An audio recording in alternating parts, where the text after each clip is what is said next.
नमस्कार दोस्तों। इस वक्त पश्चिमी राजस्थान में एक नई बहस छिड़ी हुई है, जहां एक तरफ सरकार मां के नाम पेड़ लगाने का अभियान चला रही है, तो वहीं दूसरी तरफ रिन्यूएबल एनर्जी के नाम पर सदियों पुराने खेजड़ियों के वृक्षों को काटा जा रहा है। क्या विकास और पर्यावरण एक दूसरे के दुश्मन बन गए हैं, या नेताओं और अधिकारियों के लोभ और लालच में समाधान कहीं बीच में अटक गया है?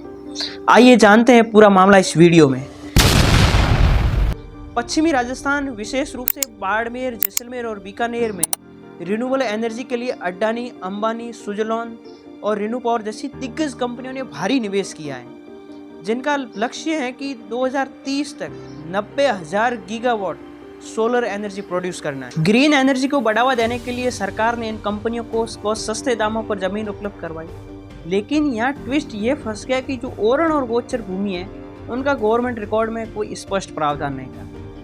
इसी लूप होल का फायदा उठाते हुए कंपनियों ने ओरण और गोचर भूमि में प्लांट लगाने शुरू कर दिए। जब स्थानीय लोगों ने उसका विरोध शुरू किया तो कंपनियों ने इन लोगों के विरुद्ध मुकदमे दर्ज करवा दिए।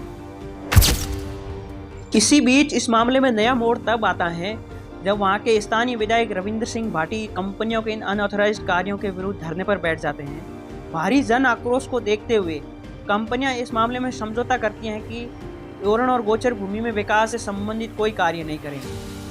लेकिन यहाँ कंपनियों का इन्वेस्टमेंट मॉडल फेल हो जाने की वजह से नेशनल सोलर एनर्जी फेडरेशन ने भाटी के विरुद्ध सरकार को पत्र लिखा, और ये पत्र में ये लिखा गया है कि भाटी की वजह से 8,500 करोड़ का निवेश अटक गया है। इसी बीच यहाँ भाटी के विरुद्ध कुछ मुकदमे दर्ज होते हैं, लेकिन यहाँ भाटी दूसरी तरफ सरकार को ये स्ट्रॉन्ग मैसेज देते हैं कि वो ओरण और गोचर भूमि को प्रॉपर तरीके से डॉक्यूमेंटेड करें और ये सुनिश्चित करें कि ओरण और गोचर भूमि में विकास से संबंधित कोई कार्य नहीं होंगे।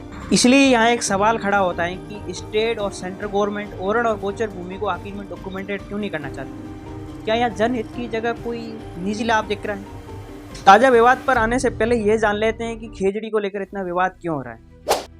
आपको ये बताते हैं कि खेजड़ी पर्यावरण के साथ विशेष रूप से एक सांस्कृतिक महत्व भी रखती है। विशेष रूप से हिंदू धर्म में जब किसी व्यक्ति की शादी होती है तो उस मंडप में जो हवन किया जाता है उसमें खेजड़ी की सूखी लकड़ियों का ये प्रयोग किया जाता है। और जब वहाँ किसी त्यौहार विशेष पे जो एक सांगरी की सब्जी बनती है वो भी एक खेजड़ी का ही फल होता है। ये खेजड़ी वही वृक्ष हैं जहाँ 1730 में जोधपुर के महाराजा अभय सिंह ने अपने महल के निर्माण के लिए सेना को खेजड़ी काटने के लिए आदेश दिया। जब सेना खेजड़ी काटने के लिए खेजड़ला गाँव में गई तो वहाँ अमृता देवी बिश्नोई के नेतृत्व में एक विरोध हुआ और वहाँ 363 लोगों ने जान दे दी। आगे चलकर यही आंदोलन जैसे चिपको आंदोलन जैसे आंदोलनों का प्रेरणा स्रोत बना। अब आते हैं ताजे विवाद पर। एक पेड़ माँ के नाम। सरकार ना केसा की एक पेड़ तो थे थारे मारे नाम माते लगाओ पड़िया लारे यहाँ प्रशासन वाला माथे बीचे हजार खेजड़े कटाई। बात है इसी महीने के अगस्त के फर्स्ट वीक की। बात है बाड़मेर के शिव विधानसभा के दो छोटे से गांवों की, जहां कंपनी ने सोलर निर्माण के लिए खेजड़ियों की अवैध कटाई करके उसको जलाना और दफनाना शुरू कर दिया। जब ये बात वहां के स्थानीय विधायक रविंद्र सिंह भाटी के पास में गई तो जब भाटी इस विरोध में आए और भाटी वहीं धरने पर बैठ गए।